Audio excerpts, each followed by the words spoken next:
Welcome to the Banker Lamp. Please enjoy the video. In this video, I will explain how to connect your Cronus Zen to an Xbox console. First, ensure your Cronus Zen device has the most recent firmware installed for optimal performance. Next, take the shorter micro USB cable, often referred to as the console/PC data port cable, and plug its micro USB end into the A3 port on the Cronus Zen. Then, connect the standard USB end of this cable into any available USB port on your Xbox console. This establishes the primary data link. Now, let's connect your controller. For the best experience, especially with an Xbox, a wired connection is highly recommended. Take your Xbox controller's USB cable and plug it into the A1 USB port on the front of your Cronus Zen.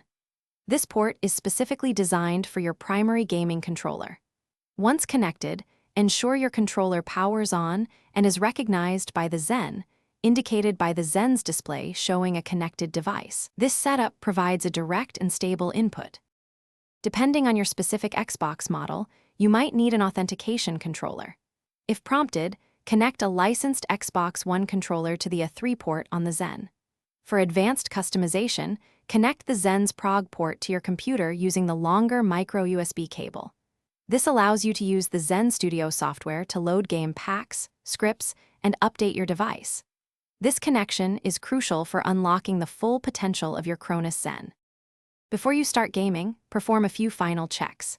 Ensure all USB cables are firmly seated in their correct ports on both the Cronus Zen and your Xbox console. Observe the Zen's OLED display. It should show the connected console and controller. If you encounter any issues, try restarting your Xbox and the Cronus Zen device.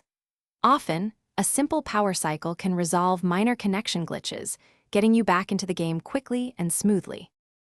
Thanks for watching. If this was helpful, leave a like and consider subscribing. See you next time.